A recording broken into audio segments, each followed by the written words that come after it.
Hello students, मेरा नाम है अरुण शर्मा और मैं आज आपको स्पेशल पर्पस सब्सिडरी बुक्स वाले चैप्टर में रिटर्न्स बुक्स के बारे में बताने जा रहा हूँ।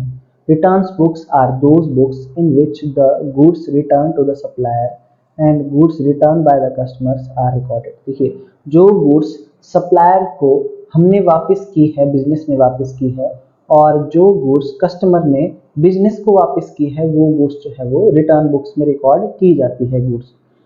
सो द रीज़न क्या हो सकता है गुड्स को वापस करने का, कि जो गुड्स थी वो not as per the order place, not as per the order place, not as per the sample which were submitted for review, या डैमेज वाली कंडीशन में थी, due to prices being greater than those in the order place. देखिए, या उसका price जो है वो हाई बताया गया हो, या फिर अननेसेसरी डिले हो गया हो गुड्स की डिलीवरी में, या कोई और पॉसिबल रीज़न हो सकता है, इसलिए गुड्स को वापस किया जाता है।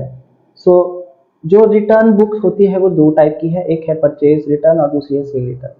When the business concern returns a part of the goods purchased on the credit, the returns fall under categories purchase return और return outward। देखिए, जो परचेज रिटर्न होती है, जब बिजनेस जब बिजनेस ने जो भी गुड्स परचेज किया है उधार में, और बिजनेस उस गुड्स को क्या कर रहा है, वापस कर रहा है, जो उसने गुड्स को परचेज किया था उधार में, तो जितने भी रिटर्न्स आएंगी इस कैटेगरी में उसको परचेज रिटर्न और से रिटर्न आउटवर्ड की कैटेगरी में हम रखेंगे, और परचेज रिटर्न बुक में हम उसको रिकॉर्ड करेंगे। यानी कि जो गुड्स बिजनेस ने वापस की, जो गुड्स बिजनेस ने परचेज की थी सप्लायर से, वो सप्लायर को वापस कर दी। तो परचेज रिटर्न को रिटर्न आउटवर्ड भी बोलते हैं। ये बहुत ही इंपॉर्टेंट यहाँ पे ये वर्ड लिखा हुआ है स्टूडेंट्स, ये आगे जा करके सारी बातें आपके काम आएंगी। नेक्स्ट है sales return book. when the business concern receives a part of the goods sold on credit। देखिए, when the business concern receives a part of the goods sold on credit, so business receive कर रहा है वो goods जो उसने customer को cell किया था क्रेडिट में, यानी कि कस्टमर ने वापस की है वो सारे गुड्स जो बिजनेस ने उसको सेल की थी। सो जितने भी रिटर्न्स इस कैटेगरी के अंडर आएगी उसको हम सेल रिटर्न और रिटर्न आउटवर्ड कहेंगे। तो नेक्स्ट आगे परचेज रिटर्न बुक के बारे में डिटेल में बताया गया है।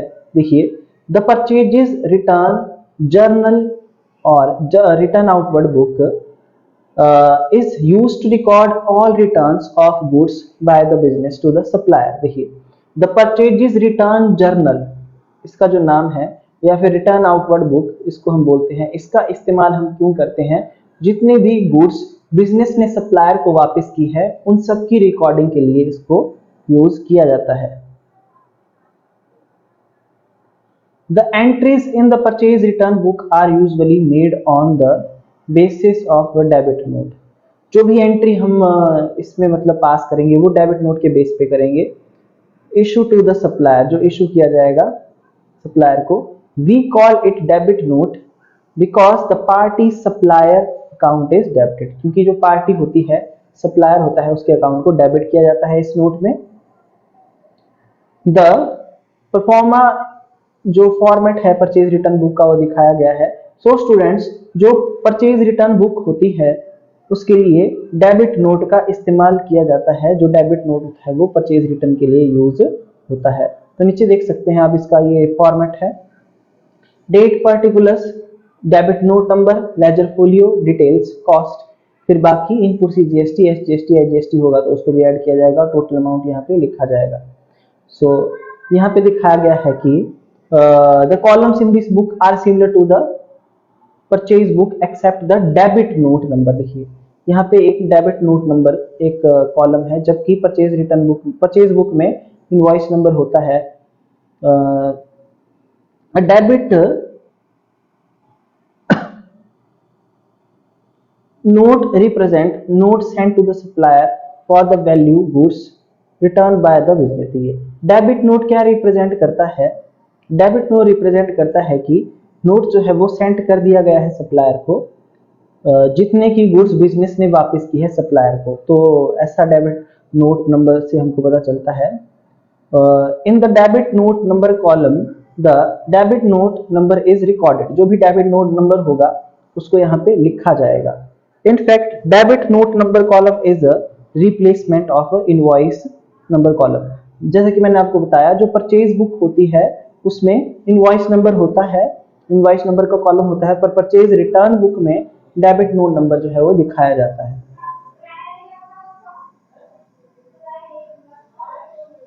स्टूडेंट ये एक चार्ट जैसा बनाया गया है, यहाँ पे मैं आपको बता देता हूँ कि ये चार्ट जैसा बनाया गया है कि जो परचेजर होगा वो सेंड करेगा डेबिट नोट किसको, सेलर को, मतलब बेचने वाले को, यानी कि बिजनेस जो है, बिजनेस ने परचेज किया था, अब वो क्या करेगा, डेबिट नोट सेंड करेगा सेलर को यानी कि सप्लायर को, और सप्लायर जो है वो सेंड करेगा परचेजर को यानी कि बिजनेस को क्रेडिट नोट कंफर्मेशन के लिए कि उसको गुड्स जो है वो मिल चुकी है। जो भी आइटम्स यहाँ पे नोट करने वाली है, जैसे कि डेबिट नोट है, ध्यान से आप इसके बारे में फिर से सुन लीजिए, ये मैं बात आपको पहले भी बता चुका हूँ वाउचर वाले चैप्टर में। While returning the goods to the supplier, जब हम गुड्स वापस करेंगे किसको, सप्लायर को, एक लेटर भेजा जाएगा किसको, सप्लायर को, उसकी इंफॉर्मेशन के लिए, और उसमें क्या लिखा होगा कि उसका जो अकाउंट है वो डेबिट हो चुका है उतने अमाउंट से जितने अमाउंट के हमने उसको गुड्स वापस किए हैं, जितने उसमें लिखे हुए हैं, जितने अमाउंट के गुड्स। तो दिस लेटर इज कॉल्ड, उस लेटर को हम बोलते हैं debit note. It states the quantity of goods, इसमें गुड्स की quantity, rate, value and the reasons for returning जो है लिखा जाता है। 2 copies of debit note are prepared, देखिए 2 कॉपीज बनाई जाती है डेबिट नोट की। एक कॉपी सप्लायर को दे दी जाती है with the information that his account has been debited by the said amount, and second copy जो होती है उसको क्या किया जाता है, उसको ऑफिस में रखा जाता है रिकॉर्ड के लिए। आई होप आपको इतना समझ में आ गया होगा। डेबिट नोट का फॉर्मेट यहाँ पे आपको बताया गया है, इस तरीके से डेबिट नोट का फॉर्मेट होता है। उसके बाद है allowances. Sometimes when the goods have been so damage, देखिए बहुत सारे डैमेज अगर आपकी गुड्स हो जाती हैं कई बार, that it can be repaired or quantity or weight of goods is less or there is difference in rates or error in casting of invoice or undemanded goods are received, ये सारे reason बताए गए हैं। then the trader instead of returning the goods, तो वो क्या करेगा, goods को वापस करने की बजाय informs the seller, सेलर को इन्फॉर्म करेगा एंड रिसीव करेगा अलाउंस, किसकी तरफ से, सेलर की तरफ से। अब उसको जो है क्या मिलेगा, अलाउंस मिलेगा कि वो कई बार गुड्स जो है बहुत ज़्यादा डैमेज हो जाते हैं, या फिर अनडिमांडेड गुड्स हमने रिसीव कर लिए हैं, या क्वांटिटी कम है, या उसका वेट कम है, तो बिजनेसमैन क्या करेगा, सप्लायर से कांटेक्ट करेगा और बताएगा कि ऐसी ऐसी जो है वो कमियां हैं, ये सारे रीजन बताएगा उसको, और सप्लायर की तरफ से यानी कि सेलर की तरफ से बिजनेसमैन को क्या रिसीव होगा, अलाउंस दिया जाएगा। This allowance is also recorded in the purchase return, और ये जो अलाउंसेस होता है इसको रिकॉर्ड किया जाता है परचेज रिटर्न बुक में। Trade discount, if trade discount is allowed at the time of purchase of goods then while recording the value of goods in purchase return book, देखिए यहाँ पे क्या लिखा गया है, such discount is deducted from the value of goods now return. तो यहाँ पे लिखा गया है कि जब हम गुड्स को परचेज करते हैं तो ट्रेड डिस्काउंट को माइनस किया जाता है। Then while recording the value of goods in, जब हम गुड्स की वैल्यू को रिकॉर्ड करेंगे परचेज रिटर्न बुक में, तो ऐसे डिस्काउंट को, ट्रेड डिस्काउंट को जो है वो गुड्स को रिटर्न करती बार भी माइनस किया जाएगा उसकी ग्रॉस वैल्यू में से। आई होप आपको ये बात समझ में आ गई होगी। नेक्स्ट है other charges, other expenses incurred at the time of purchases are not kept in mind at the time of return of goods. Other expenses incurred, other expenses incurred at the time of purchases are not kept in mind at the time of return of goods, तो उन other charges को हम goods को return करती बार ध्यान में नहीं रखेंगे, ऐसा यहाँ पे बताया गया है। ये बातें थी किसमें, डेबिट नोट से रिलेटेड और परचेज रिटर्न बुक से रिलेटेड। नेक्स्ट आगे बढ़ते हैं स्टूडेंट्स।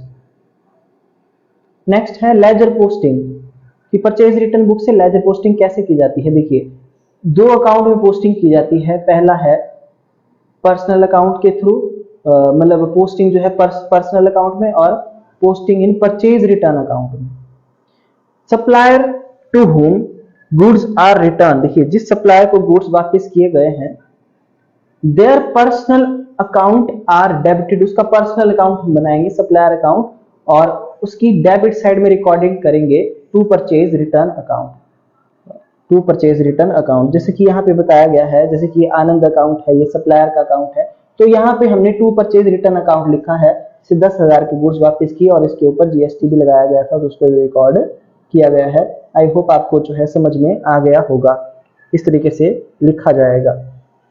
और परचेज रिटर्न अकाउंट बनाया जाता है, परचेज रिटर्न अकाउंट, उसमें क्या लिखा जाता है, उसमें जितनी भी टोटल परचेज रिटर्न है उसको हम जो है रिकॉर्ड करेंगे परचेज रिटर्न अकाउंट में। जो मंथली जो हमारी परचेज रिटर्न होगी उसको रिकॉर्ड किया जाएगा परचेज रिटर्न अकाउंट में। क्रेडिट साइड में हम पोस्टिंग करेंगे by sundry as per purchase return book. I hope आपको इतना समझ में आ गया होगा, क्योंकि इसका क्रेडिट बैलेंस होता है, इसलिए क्रेडिट साइड में पोस्टिंग की जाती है by sundry as per purchase return book. जो टोटल परचेज रिटर्न होगी उसको दिखाया जाएगा परचेज रिटर्न अकाउंट में, मंथ की पूरी टोटल परचेज रिटर्न। नेक्स्ट आगे बढ़ते हैं, sales return book. This book is used to record all return of goods to the business by the customers. इस बुक में क्या किया जाता है, इस बुक में रिकॉर्ड की जाती है सारी की सारी वो गुड्स जो रिटर्न की है कस्टमर ने बिजनेस को। The entries in the sales return book are usually on the basis of credit notes. देखिए, सेल रिटर्न के लिए हम क्रेडिट नोट का यूज करेंगे, और क्रेडिट नोट कस्टमर को इश्यू किया जाएगा, और debit notes issued by the customer, और जो डेबिट नोट होगा वो कस्टमर हमको इशू करेगा। मतलब ये बिजनेस की ट्रांजैक्शन की बात आती है, कि जब दो बिजनेस में आपस में ट्रांजैक्शन होती है, अगर एक बेचने वाला और दूसरा खरीदने वाला है, तो जो खरीदने वाला होता है कस्टमर, तो कस्टमर को जो है वो, यानी कि बायर को सेलर क्या करेगा, सेलर जो है क्रेडिट नोट देगा, और जो कस्टमर होगा यानी कि जो बायर होगा, जो परचेजर होगा, वो डेबिट नोट इशू करेगा। ये ऊपर डायग्राम में मैंने आपको बता दिया था, बट यहाँ भी जो है बताया गया है, मैं फिर से बता दूंगा। सो इस बुक को हम बोलते हैं सेल रिटर्न जर्नल और रिटर्न इनवर्ड बुक। ये सेल रिटर्न का दूसरा नाम है रिटर्न इनवर्ड। ये बातें आपको आगे काम आएंगी। The column in this book are similar to those of sales book. देखिए, इसके जो कॉलम होते हैं वो सेल बुक के जैसे ही होते हैं, बट इसमें क्रेडिट नोट नंबर का कॉलम होता है, जो कि सेल बुक में नहीं होता है। In which credit note number is recorded, इसमें क्रेडिट नोट नंबर लिखा जाता है। क्रेडिट नोट रिप्रेजेंट करता है a note sent to the customer, customer को नोट भेज दिया गया है for the value of the goods return by him, जितने वैल्यू के गुड्स उसने वापस किए हैं। In fact credit note number column is the replacement of the invoice number column. जो क्रेडिट नोट नंबर होता है, क्रेडिट नोट नंबर कॉलम होता है, वो क्या है, वो एक रिप्लेसमेंट है इनवॉइस नंबर कॉलम की, क्योंकि सेल बुक में इनवॉइस नंबर का कॉलम होता है, जबकि सेल रिटर्न बुक में जो है क्रेडिट नोट नंबर होता है। अच्छा, ये सेलर है और ये परचेजर है। देखिए, सेलर ने यानी कि कस्टमर ने गुड्स को क्या किया है, सेलर जो है आपका बेचने वाला पर्सन हुआ, यानी कि ये वो पर्सन है जो बेच रहा है गुड्स को, तो उसने क्रेडिट नोट सेंड किया है किसको, परचेजर को, जिसने खरीदे हैं गुड्स। और हमको मतलब जब क्रेडिट नोट को भेजा जाएगा परचेजर को यानी कि बायर को, तो वो कंफर्मेशन हो जाएगी कि गुड्स हमको रिसीव हो चुके हैं, किसको, सेलर को। और परचेजर जिसने खरीदे थे वो गुड्स को वापस करता है, तो परचेजर क्या सेंड करता है, सेलर को डेबिट नोट सेंड करता है।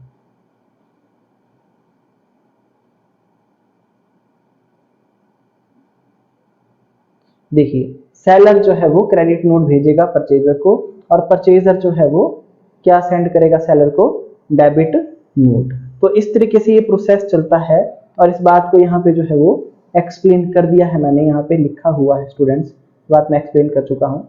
नेक्स्ट आगे बढ़ते हैं। Credit note, when goods sold are return by a customer. When goods sold, जो गुड्स हमने बेची थी कस्टमर को, वो कस्टमर ने हमको वापस कर दिया, and seller accept the claim, then seller send a credit note. तो सेलर क्या भेजेगा, उसको क्रेडिट नोट भेजेगा। और सेंड मतलब सेलर भी उस गुड्स को एक्सेप्ट कर लेता है, रेट जो भी गुड्स उसने वापस की है, तो सेलर जो है वो क्रेडिट नोट भेजेगा, किसको भेजेगा, कस्टमर को, to the customer through which is, जिसमें उसका अकाउंट जो है वो क्रेडिट हो गया है, ऐसा उसमें लिखा हुआ होगा, इतने अमाउंट के साथ जितने अमाउंट के गुड्स को वापस किया गया है। Credit note is prepared in duplicate. देखिए मतलब दो कॉपीज इसकी बनाई जाती है, एक कॉपी जो है कस्टमर को दे दी जाती है और दूसरी जो है अपने पास रिकॉर्ड के लिए रखी जाती है। तो ये इसका फॉर्मेट है, इसका स्पाइसीमैन होता है, जैसे कि आप स्क्रीन पे देख पा रहे हैं। और इसी की हेल्प से सेल रिटर्न बुक में जो है वो एंट्री पास की जाती है। फिर है ledger posting from sales return book, posting in personal accounts and posting in a return sales return account। देखिए posting in a personal account, accounts of customers who have returned goods once sold to them are credited by recording in their credit sides by sales return account। देखिए accounts of customers, जो customers का जो account है, who have returned goods, जिसने goods को वापस किया है जिस कस्टमर ने, once sold to them are credited by recording in their credit sales। जैसे कि ये एक अकाउंट यहाँ पे बनाया गया है, तो यहाँ पे इसकी क्रेडिट साइड में लिखा गया है बाय सेल्स रिटर्न अकाउंट। तो हम देखिए पर्सनल अकाउंट में कस्टमर के अकाउंट को क्रिएट करेंगे सेल्स रिटर्न अकाउंट में, और उसकी क्रेडिट साइड में रिकॉर्डिंग करेंगे, उसकी क्रेडिट साइड में यहाँ पे रिकॉर्डिंग करेंगे बाय सेल रिटर्न अकाउंट, और जो जीएसटी भी होगा उसको भी यहाँ पे लिख देंगे। तो इस तरीके से पोस्टिंग की जाएगी कस्टमर के अकाउंट में, कस्टमर का अकाउंट बनाया जाएगा यहाँ पे, और इसकी क्रेडिट साइड में बाय सेल रिटर्न जो है लिखा जाएगा और जीएसटी भी लिखा जाएगा अगर होगा तो। फिर है सेल रिटर्न अकाउंट। नेक्स्ट है cell return account. Cell return account open किया जाता है लेजर में और उसको डेबिट किया जाता है, यानी कि उसकी डेबिट साइड में लिखा जाता है to sundries as per sale return book, या to sundry accounts as per sale return book on the debit side with the amount of monthly total sale return, जितना होगा उसकी डेबिट साइड में, sale return account की debit side में लिखा जाएगा। यानी कि सेल रिटर्न अकाउंट जो है वो मंथली टोटल सेल रिटर्न को रिप्रेजेंट करता है। आई होप आपको ये सब कुछ समझ में आ गया होगा। प्रैक्टिकली स्टूडेंट्स मैं आपको ये सब कुछ करके दिखाऊंगा कि ये कैसे न्यूमेरिकल किया जाता है। इसके बाद स्टूडेंट्स जर्नल प्रॉपर आता है। सो ये जर्नल प्रॉपर एक अलग ही टॉपिक है, तो मैं नेक्स्ट वीडियो में आपको बताऊंगा। तब तक के लिए थैंक यू सो मच।